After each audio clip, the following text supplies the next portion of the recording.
Tutorial mata kuliah Hukum Dagang dan Kepailitan. Topik ke-15 dari 40 topik. Hak atas kekayaan intelektual. Disediakan di channel Global Tutorial. Untuk mengetahui definisi atau pengertian dari hak atas kekayaan intelektual, penting bagi kita untuk terlebih dahulu mengetahui definisi atau pengertian dari kekayaan intelektual, intellectual property. Sampai pada saat ini belum ada definisi tunggal dari kekayaan intelektual ataupun kriteria dari hak-hak yang dapat dikategorikan sebagai kekayaan intelektual, yang disepakati oleh negara-negara di dunia. Kekayaan intelektual merupakan suatu konsep yang familiar, namun sulit untuk didefinisikan. Di Indonesia, hak atas kekayaan intelektual tidak diatur dalam satu peraturan perundang-undangan yang mengatur dan memberikan definisi hak atas kekayaan intelektual secara general. Di Indonesia, hak atas kekayaan intelektual diatur dalam peraturan perundang-undangan yang terpisah, antara lain Undang-Undang Nomor 19 Tahun 2002 tentang Hak Cipta, Undang-Undang Nomor 30 Tahun 2000 tentang Rahasia Dagang, Undang-Undang Nomor 14 Tahun 2001 tentang Paten, dan Undang-Undang Nomor 15 Tahun 2001 tentang Merek. Para akademisi yang aktif bergerak di bidang hak atas kekayaan intelektual pun banyak yang telah mencoba untuk mendefinisikan kekayaan intelektual.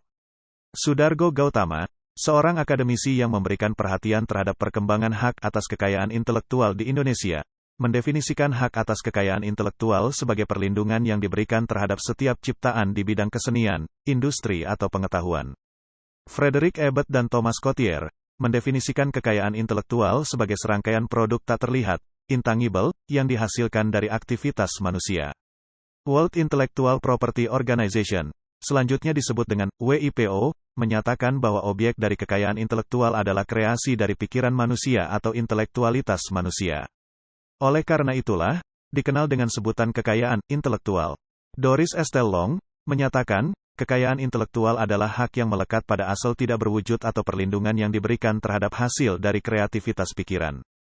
Jill McCaff mendefinisikan kekayaan intelektual sebagai suatu istilah umum untuk berbagai macam hak atau sekumpulan hak, yang terhadapnya diberikan perlindungan hukum sehubungan dengan usaha kreatif dalam menciptakan suatu produk, atau secara lebih spesifik perlindungan ekonomi terhadap usaha kreatif, dalam menciptakan suatu produk tersebut.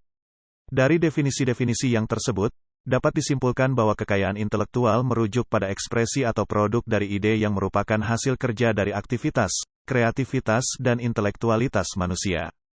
Perlu diperhatikan lebih lanjut bahwa dua definisi dari kekayaan intelektual yang disebutkan terakhir, lebih menekankan pada pengertian dari hak yang melekat pada kekayaan intelektual. Berdasarkan definisi dari kekayaan intelektual yang telah dipaparkan, disimpulkan juga bahwa hak atas kekayaan intelektual merujuk pada serangkaian kepentingan yang dapat dilaksanakan secara hukum dan dimiliki atau melekat pada seseorang, baik orang perseorangan atau badan hukum, sehubungan dengan kekayaan intelektual. WIPO mendefinisikan hak atas kekayaan intelektual sebagai hak-hak hukum yang diberikan kepada aktivitas intelektual di bidang industri, ilmu pengetahuan, kesusastraan dan kesenian. Dengan definisi ini, hendak disampaikan oleh WIPO bahwa hak atas kekayaan intelektual bertujuan untuk melindungi pencipta dan produsen dari barang-barang dan jasa-jasa intelektual yang telah dihasilkannya dengan memberikan mereka hak dalam batas waktu tertentu untuk mengontrol penggunaan dari barang produksi tersebut. Berdasarkan definisi kekayaan intelektual yang dinyatakan oleh Jill McCaff, perlindungan yang diberikan oleh hak atas kekayaan intelektual kepada pencipta dan produsen dari kekayaan intelektual adalah berupa perlindungan investasi ekonomi yang terdapat pada produk atau hasil kekayaan intelektual. Pemegang hak atas kekayaan intelektual memiliki kapasitas yang diakui dan dilindungi oleh hukum untuk mengizinkan atau mencegah pihak lain untuk melakukan hal-hal tertentu sehubungan dengan hak atas kekayaan intelektual yang dimilikinya. Dalam Agreement on Trade Related Aspect on Intellectual Property Right, selanjutnya disebut dengan persetujuan TRIPS, hak atas kekayaan intelektual tidak didefinisikan sebagai sebuah konsep, namun dijabarkan macam-macam dari hak atas kekayaan intelektual yang memperoleh perlindungan berdasarkan persetujuan TRIPS. Menurut pasal 9-39 persetujuan TRIPS, yang termasuk dalam hak atas kekayaan intelektual adalah hak cipta dan hak-hak yang terkait dengan hak cipta, merek, indikasi geografis, desain industri, paten, desain tata letak, topografi, sirkuit terpadu, dan perlindungan rahasia dagang.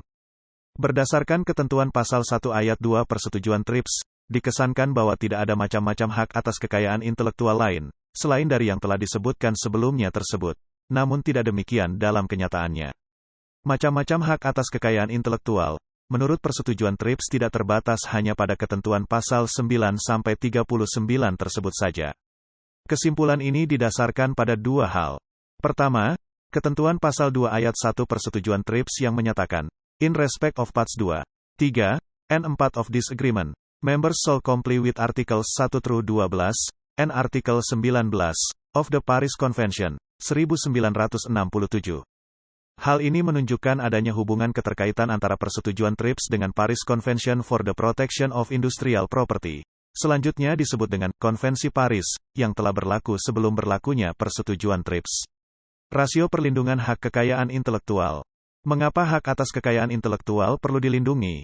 Setidaknya, ada dua alasan yang dapat digunakan untuk menjawab pertanyaan ini. Pertama, didasarkan pada alasan moral. Setiap orang yang telah berhasil menciptakan atau menemukan suatu karya atau produk sebagai hasil aktivitas intelektualnya dianggap mempunyai hak alami atas produk atau karya yang dihasilkannya.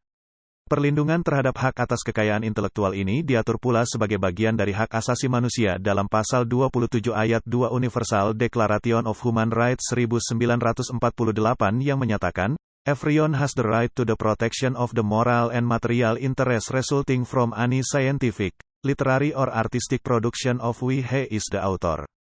Alasan kedua didasarkan pada alasan ekonomi. Atas apa yang telah dihasilkan oleh aktivitas intelektualnya, pencipta atau penemu memiliki hak-hak ekonomi yang melekat. Hal ini merupakan kompensasi atas usaha-usaha yang telah dilakukan oleh pencipta atau penemu untuk menghasilkan karya intelektualnya tersebut. Pencipta atau penemu diberikan monopoli atas karya intelektualnya.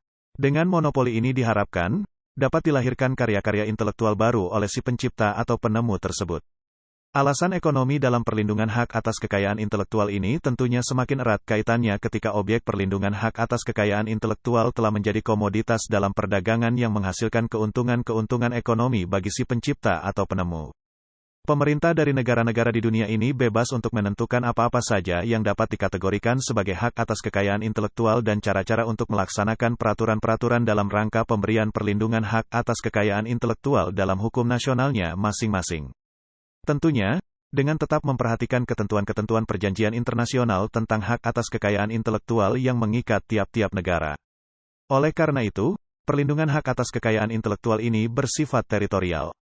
Suatu objek yang telah mendapatkan perlindungan hak atas kekayaan intelektual di suatu negara tidak secara otomatis mendapatkan perlindungan hak atas kekayaan intelektual di negara lain. Sebagai contoh, misalnya suatu tanda dilindungi sebagai merek berdasarkan peraturan perundang-undangan di negara X, tidak secara otomatis mendapatkan perlindungan sebagai suatu merek berdasarkan peraturan perundangan di negara Y. Negara-negara di dunia ini telah bersepakat untuk memberikan perlindungan terhadap hak atas kekayaan intelektual yang ditunjukkan dengan lahirnya berbagai konvensi internasional tentang hak atas kekayaan intelektual. Ada beberapa hal yang menjadi sebab besarnya perhatian negara-negara di dunia untuk memberikan perlindungan bagi hak atas kekayaan intelektual, antara lain, 1. Kecilnya perlindungan dan besarnya kuantitas pembajakan hak atas kekayaan intelektual di kebanyakan negara berkembang. 2. Pembajakan sebagai bentuk pelanggaran terhadap hak atas kekayaan intelektual telah menimbulkan kerugian terhadap produsen, misalnya penurunan omset produksi, besarnya biaya untuk penjejakan pembajak, merosotnya daya hidup perusahaan, kerugian terhadap konsumen. 3. Menguatnya kecenderungan negara-negara maju, khususnya Amerika Serikat, menggunakan tuntutan keharusan adanya perlindungan hak atas kekayaan intelektual di negara-negara berkembang, sebagai cara untuk melakukan tekanan politik, ekonomi dan perdagangan sebagai suatu usaha proteksi berlebihan terhadap kepentingan perdagangan dalam negerinya. Berdasarkan penjelasan tersebut, maka perlu tidaknya pemberian perlindungan hak atas kekayaan intelektual bukanlah suatu hal yang perlu untuk diperdebatkan lagi. Perlindungan hak atas kekayaan intelektual merupakan suatu kebutuhan, terutama dalam situasi aktivitas perdagangan yang melintasi batas-batas negara seperti yang marak terjadi pada saat ini. Berdasarkan pemaparan pada paragraf-paragraf sebelumnya, dapat disimpulkan bahwa hak atas kekayaan intelektual, secara umum, berhubungan dengan perlindungan penerapan ide dan informasi yang memiliki nilai komersial. Oleh karena itu, hak atas kekayaan intelektual adalah sesuatu yang sifatnya tidak dapat diraba atau dilihat secara kasat mata, intangible. Demikianlah materi topik ke-15 tutorial kuliah hukum dagang dan kepailitan. Channel Global Tutorial akan sangat membantu masyarakat umum dan para mahasiswa yang sedang atau ingin kuliah di universitas terbuka, atau kuliah di perguruan tinggi manapun di Indonesia. Ratusan video tutorial S1 Ilmu Hukum, S1 Ilmu Pemerintahan, S1 Ilmu Komunikasi, S1 Ilmu Manajemen, S1 Ilmu Administrasi dan lainnya disajikan di Global Tutorial. Video tutorial dituturkan dan disubtitelkan agar dapat ditonton, dibaca sambil didengarkan. Jangan khawatir jika tidak langsung paham. Untuk pemahaman yang lebih baik, putar dan dengarkan video tutorial berulang-ulang. Subscribe dan like, agar Anda mendapatkan update tutorial lainnya. Bagikan juga link video ini, agar teman lain juga mendapatkan manfaat channel ini. Sekian dan terima kasih. Sampai jumpa.